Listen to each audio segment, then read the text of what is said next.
Buenos días, queridos hermanos. Dios los bendiga. Dios no va a concedernos todo lo que pidamos. Y sí, escucharon bien, Dios no concede todo lo que pidamos.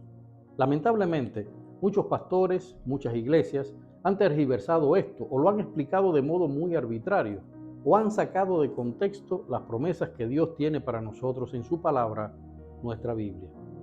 Lo primero que no puede olvidar nadie cuando explique eso de que Dios nos va a conceder todo es nuestra condición caída, nuestro pecado original, nuestra carnalidad. Nosotros no solemos tener eso nada claro, pero Dios sí lo mira muy atentamente. Nuestra naturaleza caída, esa que nos ata a esta tierra que está en manos del diablo, nos impulsará a pedir cosas que Dios no concederá, simple y sencillamente porque no son cosas que Dios bendice. Por eso es vergonzoso, por ejemplo, que muchas iglesias de la prosperidad inciten a los hermanos de sus congregaciones a pedirle a Dios dinero, riquezas, posesiones, asegurando que si lo piden en el nombre de Jesús, como está escrito, se les concederá ese deseo. Aquí pasan por alto aquello de donde está tu tesoro, allí está tu corazón. Y aún peor, aquello de que no podemos servir a Dios y a Mamón, es decir, al dinero, al mundo, al diablo. Hay algo cierto sobre este asunto tan polémico. En Juan 13:14 leemos: todo lo que pidiereis al Padre en mi nombre lo haré, para que el Padre sea glorificado en el Hijo. Si algo pidiereis en mi nombre, yo lo haré. Eso lo dice Jesucristo en persona, es decir, podemos considerarlo una promesa de Dios, una promesa rotunda, porque nuestro Dios es un Dios que cumple todas sus promesas.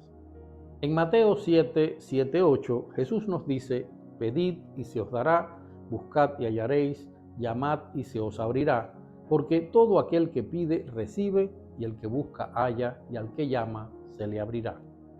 Eso es lo que promete Jesús. Pero eso, siento decirlo, es también un regalo de Dios, una misericordia de Dios a través de su Hijo amado Jesucristo.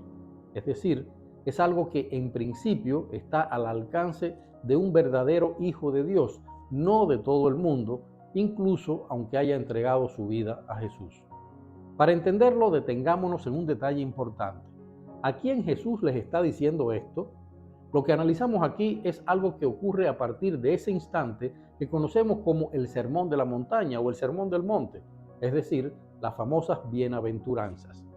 Ese pasaje empieza diciendo: viendo la multitud, subió al monte y sentándose, vinieron a él sus discípulos y abriendo su boca les enseñaba.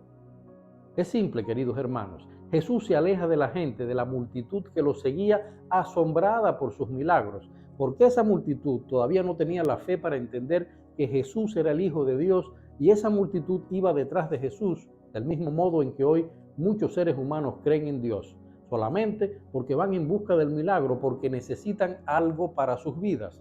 Y recordemos que, como nos cuenta la Biblia, pocos de esos que recibieron milagros de parte de Jesús abrieron su corazón a Cristo y siguieron fielmente sus pasos. Otros, la mayoría, recibieron el milagro y se fueron a seguir con sus vidas. Jesucristo entonces se aleja de esa multitud, sube al monte y allí les está hablando a sus discípulos, es decir, a quienes sí ya estaban en comunión con Él y que cada vez más se convencían de su condición de Hijo unigénito de Dios. Lo que no podemos olvidar es que Jesús dice que todo se les concederá, es cierto, pero lo dice cuando ha hablado de las cosas que un verdadero Hijo de Dios debe seguir y cumplir. No podemos olvidar además que Dios tiene para cada uno de nosotros un plan, y por mucho que pidamos carnalmente, no vamos a recibir nada si lo que pedimos no está, en primer lugar, dentro de los márgenes éticos de Dios. Segundo, si no está en correspondencia con lo que establecen las leyes del reino de Dios. Y tercero, si Dios considera que nos hará daño, es decir, si no entra dentro de los planes perfectos de Dios para nuestras vidas y para que se cumpla su promesa de que, como nos dice Romanos 8:28, a los que aman a Dios, todas las cosas les ayudan a bien. Recomiendo leer con atención en el Evangelio de Mateo los capítulos 5, 6 y 7. Por lo que yo veo en esos pasajes de la palabra, queridos hermanos, Dios no deja dudas de que esa promesa de que se nos cumpla todo lo que pidamos en el nombre de Jesucristo implica primero tener una verdadera fe en Jesucristo. Porque si tenemos una fe en Jesucristo y caminamos junto a Él hacia el Padre, vamos a entender muy bien lo que Dios quiere para nuestras vidas. Así que no pediremos nada que esté fuera de ese ámbito. Y segundo, que además de esa fe profunda en Jesucristo, vivamos luchando por alcanzar la santidad de Jesucristo. Para esclarecer esto, hay dos momentos importantísimos en esos pasajes que recomiendo leer y analizar a fondo. Les recuerdo, Mateo 5, 6 y 7. Allí leemos en Mateo 7, del 21 al 23, no todo el que me dice, Señor, Señor, entrará en el reino de los cielos, sino el que hace la voluntad de mi Padre que está en los cielos. Muchos me dirán en aquel día, Señor, Señor, ¿no profetizamos en tu nombre y en tu nombre echamos fuera demonios y en tu nombre hicimos muchos milagros? Y entonces les declararé, nunca os conocí, apartaos de mí, hacedores de maldad.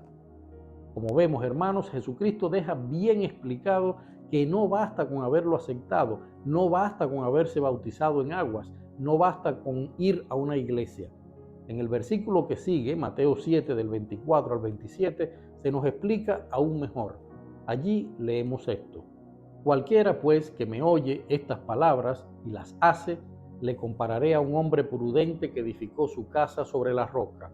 Descendió lluvia y vinieron ríos y soplaron vientos y golpearon contra aquella casa y no cayó porque estaba fundada sobre la roca. Pero cualquiera que me oye estas palabras y no las hace, le compararé a un hombre insensato que edificó su casa sobre la arena y descendió lluvia y vinieron ríos y soplaron vientos y dieron con ímpetu contra aquella casa y cayó y fue grande su ruina. Escuchemos bien, queridos hermanos, fue grande su ruina.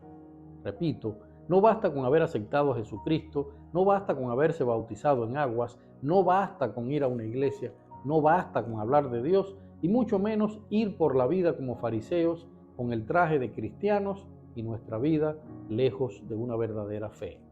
Seamos verdaderos cristianos, es decir, genuinos y fieles seguidores de Jesucristo.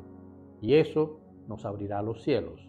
Es una promesa de nuestro Padre Celestial. Dios los bendiga.